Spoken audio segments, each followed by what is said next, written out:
Good evening. Andy Rice in Stanford, Texas. Tonight is part two of Screworms and Border Closure. Following up on the video I did last night.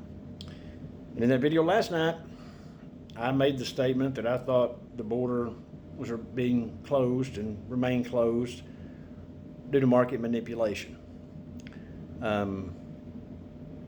Suppressing inventory to inflate prices on an already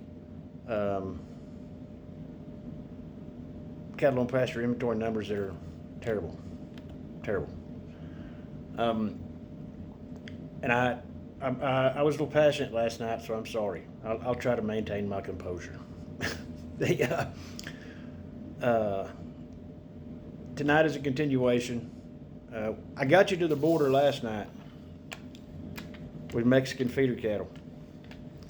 And I explained to you the programs that those Mexican ranchers had to be in to get cattle to the border. They can't just nilly-willy haul just a bunch of cattle up there like we do here at the sale barn. It don't work that way.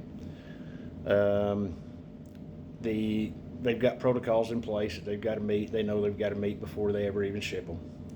And then when they get to the border crossing stations, I think I explained in good enough detail that the biosecurity measures and the screwworm prevention programs that we've had in place at those stations for years before this current outbreak, I believe they're adequate. So let's talk about the continuation of, you may could argue that we still needed to close it and it should remain closed for security. I'm fixing to explain that away too. So the cattle that come to those border crossing stations are feeder cattle. They're heifers that are spayed, which means they can't reproduce. And by the way, I'm talking to consumers tonight. I'm not trying to educate ranchers or farmers. You know what you know. You believe what you believe. I get it. I'm not trying to tell you your business. But those cattle that come through those border crossing stations are feeder cattle. They're spayed heifers, can't reproduce, and they're steers, can't reproduce. They are destined for predominantly two places. They're going to leave all that biosecurity and all those checks, and then they're going to go straight to one of two places. I'm going to just keep it simple. They're going to go to a feed yard that also has biosecurity checks and inspections and processes in place. And as a matter of fact, when those cattle leave the border and go to a feed yard, they're fixing to get reworked and re-inspected again. Yeah. By the time they cross the border and get to a feed yard destination and go through the induction process at a feed yard, they will have been inspected over 5 times. Maybe more. And in a lot of cases, I wouldn't call it overworked, but any good feed yard manager in the Panhandle, Kansas, whatever, even though they know those protocols are in place down in Mexico, and they know that the vets and the USDA folks do their job at the border, they're still going to do their protocol. And those kids, they're going to start from scratch, basically, all over again. So vaccinations, physical inspections, the whole 9 yards, fly control. They're going to make sure when they leave that alley, they get offloaded in that alley, they run through those processing stations, them chutes. They're going to be 99% sure what came through is okay. And if they're not, they're going to cut them off into sick pens.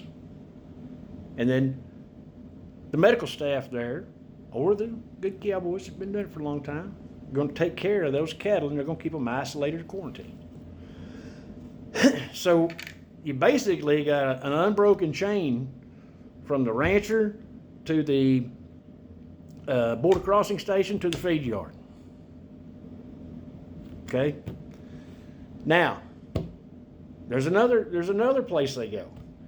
There's folks called stockard operators. And these are guys, some gals, they've got large amounts of land, large amounts of grass, or they got large amounts of winter wheat, Could just be a farmer got lots of winter wheat. He just decides to buy him 500 stocker calves, bring them up after they come to the border crossing station, turn them out on winter wheat, put gain on them, then they're going to go to the feed yard. Pretty much how it happens. Everything from Mexico, broken down simply. These cattle aren't coming and going all over the United States. There's stocker operations in lots of places, but they're not going to a place to live 2, 3, 4, 5 years, and they're not going to breed, reproduce, blah blah blah, whatever. I'm trying to break it down, keep it simple. So when all of this happened, and the USDA and a lot of people in this business and the NCBA and TSCRA, they didn't immediately get in front of the public and say, look, from a risk management perspective, here's where our lowest risks are, and here's where our highest risks are, because feeder cattle are not high risk for screwworm spread and transmission. The USDA knows that, the NCBA knows that, TSCRA knows that. Pretty much anybody that is in this business knows that, they just may not want to admit it. Very, very low risk for transmission of screwworms. Right? And hey, let's just say they really did believe what they said. They could have just simply said, you know what? We're not going to close the border, but any cattle leaving the border go straight to a feed yard, where we know there's biosecurity measures in place, not out on pasture on winter wheat. Simple solution, right? But they didn't do that. They made you believe that the border was going to be the battleground. The border stations was going to be the battleground for battling screwworms. Well, they lied to you. They're wrong, and they're manipulating the market by keeping the border closed. Period. So, Andy, where is the big battleground? Well, the big battleground are cow-calf operations.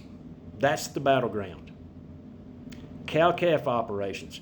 Ranchers with mama cows, bulls, have calves hit the ground, right? That's where the biggest risk and threat is for massive spread. Mama cows start dropping calves, you got navels exposed. Mama gets a little tear around her vulva, screwworms will attack that. A mama cow that doesn't eat her placenta, and there's some that does, they're afterbirth. In case y'all didn't know, mama cows eat their afterbirth. Some of it's nutrition, some of it's predator control from anyways, they eat their afterbirth and placenta, but a lot don't. You got that laying on the ground, guess what? That's a breeding ground. 2,000 of them, 2,000 screwworms. Then you got spring works. Spring and fall works. You fire branding cattle. Fire brand at perfect place for screwworms. You ear notching. You dehorning. You castrating. All the border crossings were never going to be the battleground. Never. The battleground is on the cow-calf operations. And you got a rancher or a farmer that's got 300 mama cows, and during calving season, he never goes out there. And folks, there's a lot of them like that. He just turns them out, grass, live or die. Couple 300 calves, exposed navels, can get real bad.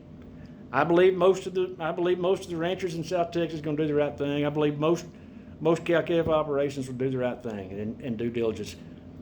But that's where the battleground is, not the border. Part 3 tomorrow night.